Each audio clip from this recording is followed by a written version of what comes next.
Olá a todos, bem-vindos à parte 2 da aula de reconhecimento de padrões com o módulo de Ising, aqui do curso de Métodos Computacionais em Física, no Instituto de Física da USP. E se você ainda não viu a parte 1, eu vou deixar um link aqui, né, onde a gente falou sobre como a gente configura o modelo de Ising para armazenar padrões. Só para lembrar aqui, a gente fez essa ideia de que o modelo de Ising pode ter um mapeamento para formar imagens, ou seja, pixels que valem branco ou preto podem ser vistos como valores de spins para cima ou para baixo no modelo de Ising. A gente usa esse fato para armazenar imagens dentro da matriz de acoplamentos de um modelo de Ising generalizado. E nessa segunda parte da aula a gente vai fazer a aplicação então para usar um modelo de Ising com vários caracteres gravados na sua matriz de acoplamentos para reconhecer outros caracteres. Vamos ver como é que isso funciona. Então na parte 1 vocês aprenderam a gravar padrões dentro da matriz de acoplamentos do modelo de Ising. Por exemplo, a gente fez na tarefa gravação do caractere A nessa matriz ou nessa rede de spins 10 por 10. Né? Então a gente poderia fazer o mesmo para a letra B. Essencialmente, a gente constrói uma matriz J e J, uma matriz de acoplamento J e J B, né? Onde a gente vem aqui nessa rede 10 por 10 e vê todos os acoplamentos entre vizinhos que têm o mesmo valor de spin, vai ser mais 1, e acoplamentos entre vizinhos que têm valores de spin diferentes vão ser menos 1, e a gente então usa esse J e J, o nosso J e JB. Para gravar a letra C, mesma coisa, esse padrão aqui, a gente vai lá e faz a nossa matriz de acoplamentos. Toda vez que eu tiver dois vizinhos com o mesmo spin, o valor da matriz aqui desse acoplamento vai ser 1. Se eles tiverem valores de spins diferentes, esse acoplamento vai ser menos 1, e eu venho aqui e gravo a letra C. Então, o que significa eu gravar essas três letras dentro do modelo de Ising? Bom, essencialmente eu vou usar uma matriz de acoplamentos que é uma combinação linear dessas três outras matrizes de acoplamentos. A matriz de acoplamentos da letra a matriz de acoplamentos que gera como estado fundamental a letra B, e a matriz de acoplamento que gera como estado de mais baixa energia a letra C.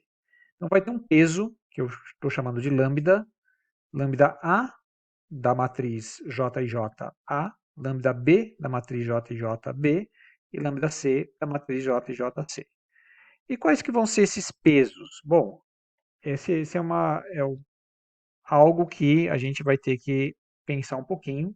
Em princípio, eu poderia falar, bom, esses pesos são iguais, né? 1/3 para essa matriz, 1/3 para essa e 1/3 para essa. Isso é uma primeira aproximação, é possível, mas a gente vai ver que isso não, em geral não dá muito certo e pode levar facilmente a mínimos locais. Então a gente vai ver um jeito um pouquinho mais elaborado de escolher esses acoplamentos aqui. Tá? Então a ideia é, dado um padrão que não é nenhum desses três, é um padrão que parece, por exemplo, uma dessas letras, mas não é exatamente esse, a ideia é que o nosso sistema, a nossa matriz, reconheça esse padrão. Ele vai pegar esse padrão extra como input, vai tentar minimizar a energia desses e vai, desse padrão extra, que não é nenhum desses três, usando essa matriz de acoplamentos, que é a combinação linear dessas três aqui. Tá? E aí ele vai comparar essa energia aqui com a energia que seria obtida se eu só tivesse o padrão A, ou se eu só tivesse o padrão B, ou se eu só tivesse o padrão C. Aí a gente diz, se uma dessas energias for mais próxima da energia aqui calculada para o meu padrão desconhecido, vamos dizer, eu falo, não, ele reconheceu. Tá? Então, para isso, como é que a gente escolhe os pesos? A gente vai fazer essa escolha de pesos dependendo exatamente do padrão que a gente quer analisar. Então, dado o padrão de input, o que a gente faz? A gente calcula as energias para cada um desses J e JP. E esse cálculo é simples. Dado esse padrão, por exemplo, digamos que o input seja isso aqui. E parece um C, mas não é exatamente o C que a gente colocou lá na nossa matriz. O C que a gente limpo, que a minha matriz reconhece direto, é esse daqui. Mas esse aqui é um bom candidato. Aí eu venho aqui e uso a matriz de acoplamentos do caractere A para calcular a energia desse padrão. Daí eu venho aqui, note, aqui eu não estou usando o padrão A, estou usando esse padrão torto aqui, mas com a matriz de acoplamentos de A. Logo, claramente esse cara aqui não vai ser a energia mais baixa desse sistema. Né? Eu não estou procurando aqui a energia mais baixa, estou simplesmente calculando a energia dessa configuração. Então aqui eu vou obter, por exemplo, menos 52. Se eu usar o matriz de acoplamentos do padrão B, que seria essa daqui, eu venho aqui e para esse mesmo padrão eu obtenho menos 40. Agora, se eu usar a matriz de acoplamentos do padrão C, né, que é mais próximo, entre aspas, eu vou obter um valor que é menor que os outros dois, menos 116. Isso aqui já seria um primeiro indício que esse padrão está mais próximo do C. Né? Mas o que eu vou fazer com essa informação, note que eu ainda não usei Monte Carlo aqui, eu simplesmente calculei energia. Eu vou usar essa informação para calcular os meus pesos, da seguinte forma. O meu peso para aquele padrão, por exemplo, o peso do padrão A, vai ser zero se a energia calculada usando o padrão A for maior que zero. Não é o caso, deu menos 52. Então vai ser o módulo da energia dividido pela somatória de todas as energias negativas somadas. Então aqui o módulo de menos 52 é mais 52. A soma das energias que foram negativas vai ser menos 52 mais 40 mais 116. Essa conta aqui dá 1 sobre 4, 0,25. Então esse aqui vai ser o meu padrão lambda A. Padrão lambda B a gente faz a mesma coisa, a gente usa essa regra aqui. EP é menor que zero, então vai ser o módulo de menos 40, 40 sobre a soma dos outros três. Ponto 19. E, claro, o peso do padrão C vai ser maior, 116, 52 mais 40 mais 116, vai ser 0,5577.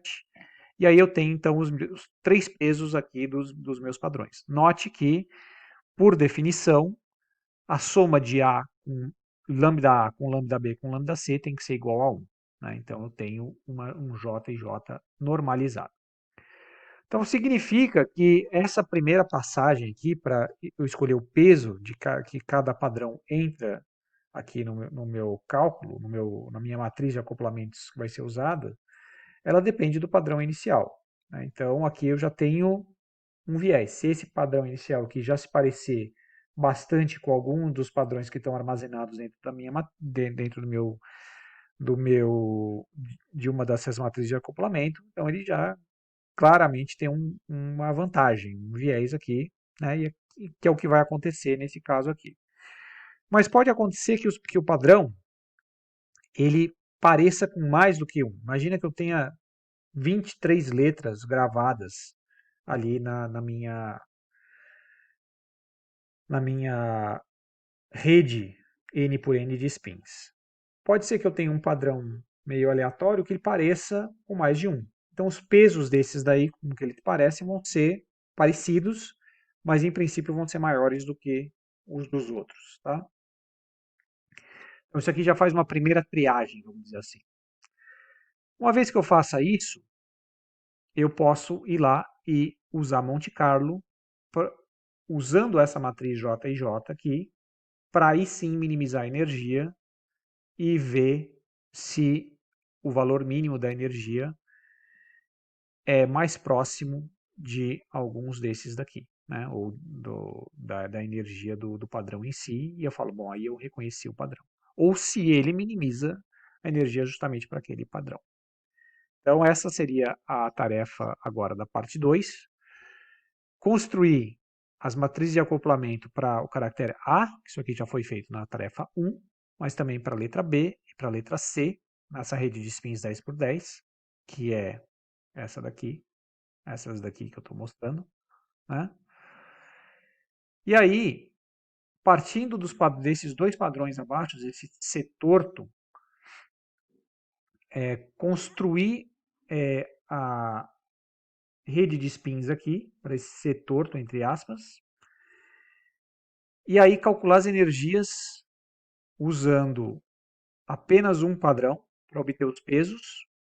Obtendo os pesos, constrói a matriz de acoplamentos total, que é o peso do padrão A vezes a matriz de acoplamentos do padrão A, peso do padrão B, mais vezes a matriz de acoplamentos do padrão B, mais peso do padrão C, vezes a matriz de acoplamentos do padrão C. E usando esse J total, usa o Monte Carlo para ver quais dos padrões vai ser o resultado final. Ou seja, vou dar um exemplo aqui usando esse padrão do C torto aqui.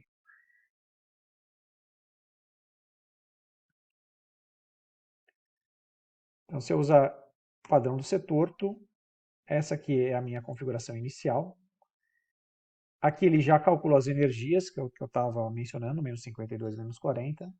E aí ele vai começar a iterar para tentar achar o padrão mais provável, vamos dizer assim. E não por acaso ele convergiu para o padrão C. Tá? Seria então essa energia de menos 136.